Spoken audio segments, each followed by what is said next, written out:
Hi, everybody. Hi, everyone. Welcome to the Mother-Daughter Journey newsletter, being recorded in our 98% completed recording room. Just need the logo right here. I'm so That's excited. kind of fun. No. Anyway. Anyway. Oh, and Happy New Year. Happy everyone. New Year. Welcome to 2024.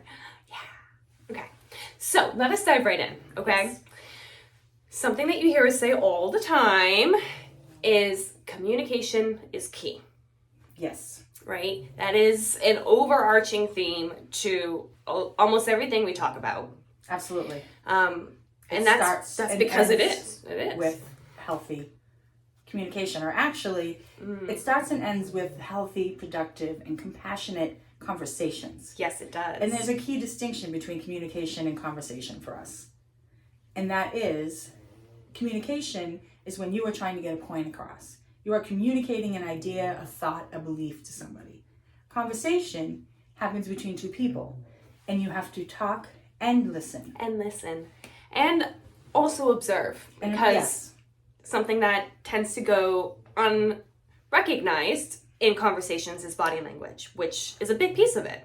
Right. So Anyway, so we decided that this month, January, we are going to hyper-focus on the art of compassionate and productive conversations.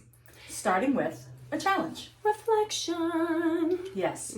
So this week, Abigail and I are gonna take part in this challenge, and we hope that you will too. Yes, And please. basically, we're gonna bring our conversations of 2023 into the reflection room, and I like just that. kind of Reflection. look and observe on those conversations.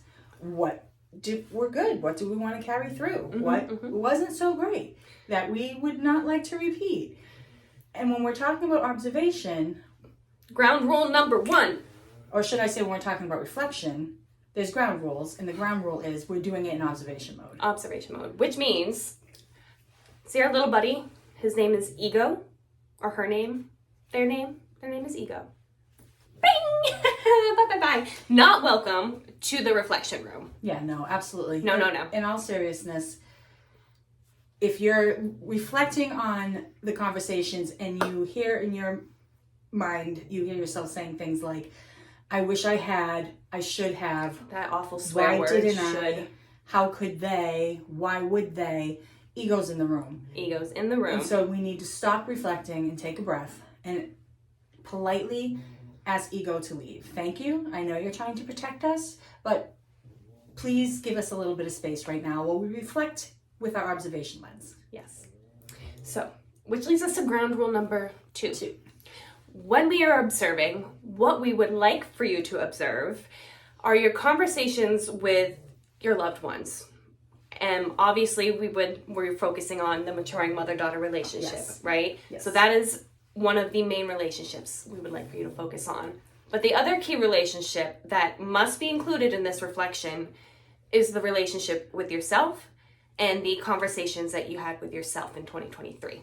Right. How did you speak to yourself, both internally and externally? Did you have conversations with yourself, or were you communicating? Yeah. Were you talking to yourself, or were you shitting yourself? Was ego involved in these conversations? Yes. So yeah, I guess those are the only 2 ground rules of the challenge. No, there is one more ground Oh rule. goodness, she's always making things up as we go. No, one more Okay. ground rule. Okay.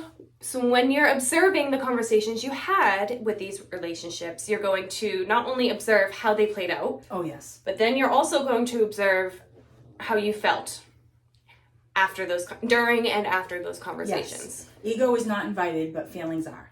Right? So there is a distinction there between Yes. ego and feelings. So feelings are absolutely welcome in the room. We encourage them to be in the room because that is part of the observation and reflection process. Ego is not welcome. We are looking at not just the relationship with our mother or daughter, but also the relationship with ourselves.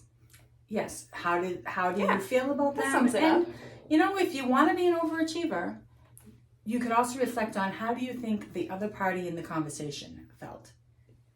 Right? Can you, without ego, Overachiever status. Nerd alert. can you Sorry. kind of put yourself in their shoes and think, okay, this is how I felt about this conversation. This is what I took away.